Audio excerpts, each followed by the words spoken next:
If your name is Jessica June and you live in Southfield, Michigan, or if your name is Laura and you live in Brooklyn, New York, this will be a great book for you. But if your name's Eliza and you're growing up in Washington, D.C., and you know there are a lot of people out in your streets in the last few days, and you know there were some things going on at the Lincoln Memorial, this is a great book for you to hear. It's about something that happened at the Lincoln Memorial a long time ago. This book is called When Marian Sang. The story was written by Pam Muñoz Ryan. It's a nonfiction story about the life of Marian Anderson, and the pictures were drawn by Brian Selznick. This entire picture book is a biography about a very famous American singer, and it's important to know what she sounds like.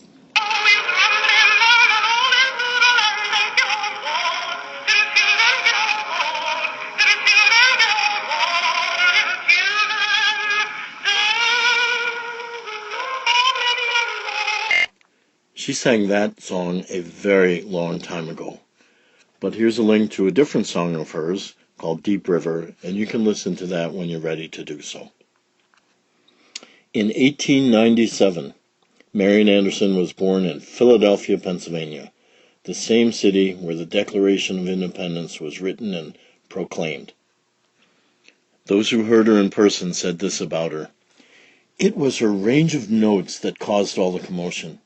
With one breath, she sounded like rain, sprinkling high notes in the morning sun, and with the next, she was thunder, resounding deep in a dark sky." If this picture book were a concert, the program would look like this: When Marian Sang, the true recital of Marian Anderson, the voice of a century, libretto by Pam Muñoz Ryan, staging by Brian Selznick. The voice you'll hear singing on this page is a woman inspired by Marian Anderson. Her name is Bridget Bazile.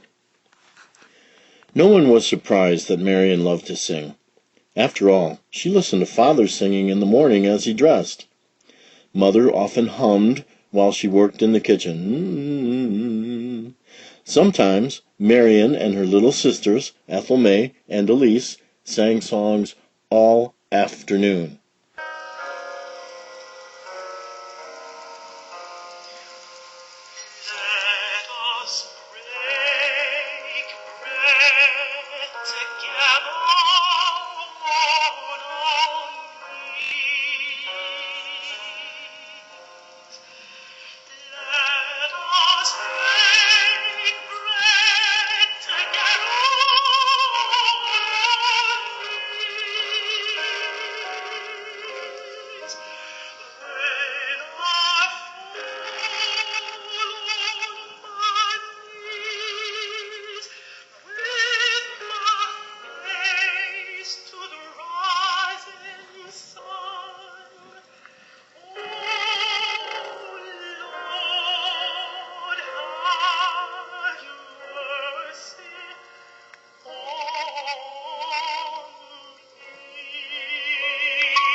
However, Marian's voice was distinct, strong, and velvety, and able to climb more than 24 notes.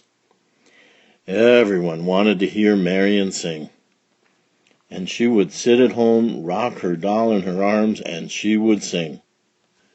Alexander Robinson, the choir director at the Union Baptist Church in South Philadelphia, wanted to hear Marian sing even though she was not quite 8 years old, and sometimes sang too loud. He asked her to perform a duet with her friend Viola Johnson. As Viola sang the high part and Marian sang the low, their harmony blended like a silk braid. "Dear to the heart of the shepherd, dear are the sheep of his fold," sang Viola. "Dear is the love that he gives them, dearer than silver or gold," sang Marian. Church folks started whispering and followed without and out talking about Marian's remarkable. Neighboring churches heard the news and invited Marian to perform. One advertisement said, "Come and hear the baby contralto, 10 years old." And people came. She and Viola made people love listening to them. When Marian sang, it was often with her eyes closed, as if finding the music within. Audiences heard not only words, but feelings too. Spirited worship, tender affection, and nothing short of joy. She was chosen for the celebrated People's Chorus, 100 voices from the all-black church choir in Philadelphia. She was one of the youngest members and had to stand on a chair so those in the back could see the pride of South Philadelphia. Her father was proud too, but protective. He didn't want anyone taking advantage of his child. Father's love made Marian feel important.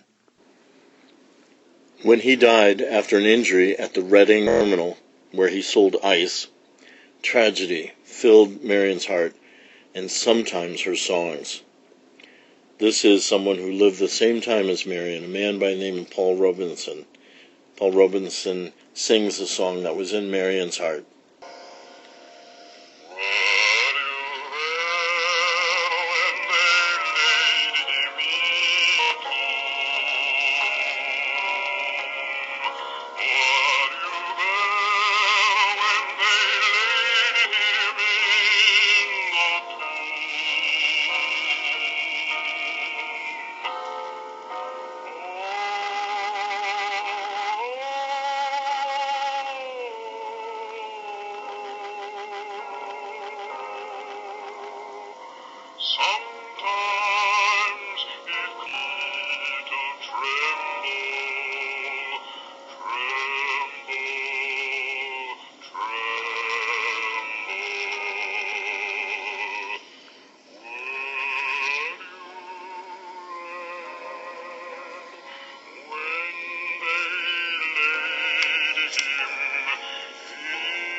Standing on her chair in that choir, Marian sang from the heart. Mother was happy for Marian's success, but reminded her that no matter what she studied, to take a little extra time and do it well. Marian didn't need extra encouragement when it came to singing. She practiced her part of each song and often learned all the other parts too. For her, music was serious business, and more than anything, she hoped to someday go to music school. Church members promised tuition for our Marian. Since Father's death, Marian worked at odd jobs and sang in concert programs in order to help support her family. It wasn't until 1915, when Marian was 18 years old, that she finally went to music school and patiently waited in line for an application. But the girl behind the counter helped everyone except Marian. Was she invisible? Finally, the girl said, "We don't take people of color." Her voice sounded like a steel door clanking shut. Marian's mama tried to make her feel better. Now Marian knew about prejudice. She had seen the trolley drive past her family as they stood at the corner. She knew that her people were always the last to be helped in a store. But she could not understand how anyone who was surrounded by the spirit and beauty of music could be so narrow-minded. She felt sick in her stomach and in her heart. Didn't they know that her skin was different, but her feelings were the same? Couldn't she be a professional singer if she was Negro? With unwavering faith, Mother told her that there would be another way to accomplish what would have been done at that school. Marian believed her mother. She took voice lessons in her own neighborhood, continued with the choirs, and sometimes performed at Negro churches and colleges. Once, Marian went to the opera. She saw a performance by the Metropolitan Opera of the tragedy Madame Butterfly, and thoughts of a formal music education again came to mind. How wonderful it would be to sing on a grand stage, to act out her beautiful costumes. The passionate music inspired her, and she was determined to study. But opera was simply the sun and the moon, a dream that seemed too far away to reach. He's got the wind and the rain. In his hands he's got the moon and the stars. In his hands he's got the wind and the rain. In his hands he's got the whole world in his hands. As a young woman in her 20s, Marian was invited to many states to sing. Sometimes she traveled with her accompanist by train, where they were seated in the dirty and crowded Jim Crow car reserved for Negroes. When she arrived at her destination, she often sang the same program twice to separate audiences, one white audience and one black audience, or to segregated groups, whites in the best seats and blacks in the balcony. Many times she was welcomed enthusiastically by her audiences and then could not get a hotel room in that town because she was a Negro. Humiliations she endured. Marian sang her heart with dignity. Her voice left audiences weeping or in hushed awe as they strained to hold on to the memory of every opulent note.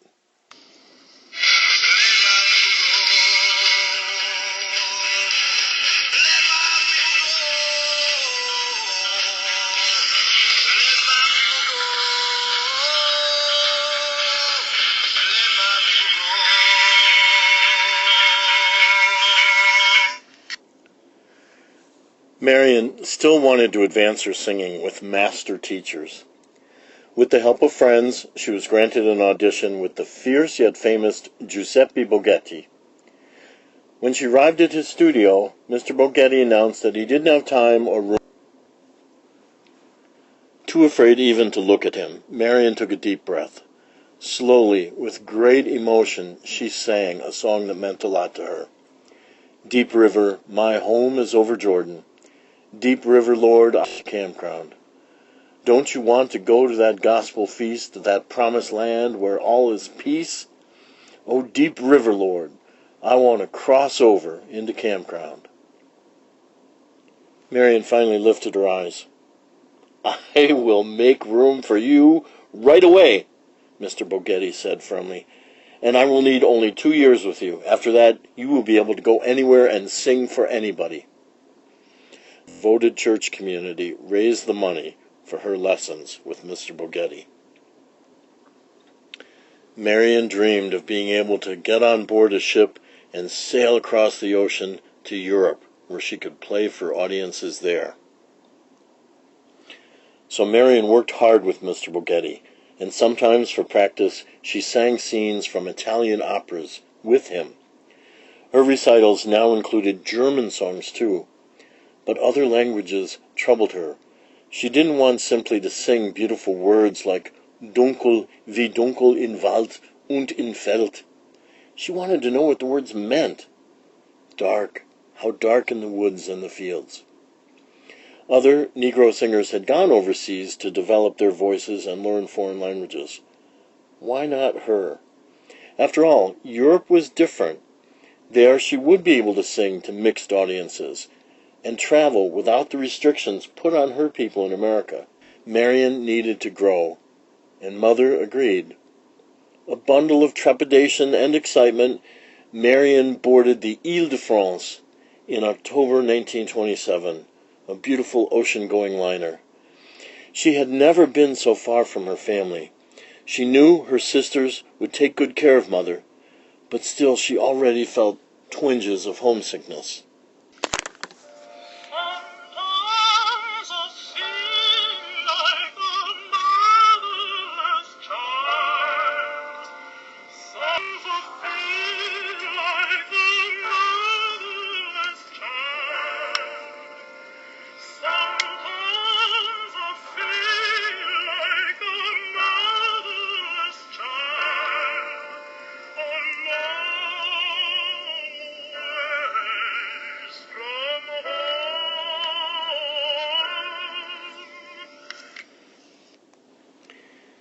Marian studied and was eventually invited to perform in concert halls in Norway, Sweden, Finland, and Denmark. The enthusiasm for her singing was so overwhelming that one newspaper in Sweden called it Marian fever. Audiences applauded in London, cheered in Paris, and pounded on the stage for in Russia. In Austria, the world-famous conductor Arturo Toscanini announced that what he had heard one was privileged to hear only once in 100 years. Marian felt as if she had finally achieved some success. She even asked Mother if there was anything because now Marian could afford to buy it for her. Mother said that all she wanted was for God to hold Marian in the highest of his hands. It seemed like she was already there. Mr. Bogetti had been right. She could go anywhere and sing for anyone until she came home to the United States. In 1939, Howard University in Washington, D.C., a famous university that had Nelson Mandela come and receive an important award at their campus. Howard University booked a concert with Marian Anderson and began looking for an auditorium big enough to hold the audience that she was going to attract. They decided that the 4,000-seat Constitution Hall would be, but the manager of the hall said it wasn't available, and no other dates were offered because of their white performers only policy. Marian's agent, Saul Hurok, wrote to the hall manager, pointing out that Marian Anderson was one of the greatest living singers of our time. But it did no good. Angry and enraged fans wrote letters to the newspaper. In protest, Eleanor Roosevelt, the First Lady of the United States, resigned from the organization that sponsored Constitution Hall. That was the Daughters of the American Revolution. Howard University then tried to reserve a large high school auditorium from an all-white school. Again, they were denied. Now, teachers were angry and marched in support of Marian. Washington, D.C. was a boiling pot full of angry people and it was about to spill over. Wasn't there some place in her own country's capital where Marian Anderson's voice could be heard? Committees formed and held meetings. Finally, with President Roosevelt's approval, the Department of the Interior of the United States government invited Marian to sing on the steps of the Lincoln Memorial on Easter Sunday. Her country was offering her a momentous invitation, but she had concerns. Would people protest? Would there be marches in the streets? Was it going to be dangerous? Would anyone come? Examining her heart, Marian realized that although she was a singer first and foremost, she also had become a symbol to her own people, and she wondered for those who would follow her. She said yes.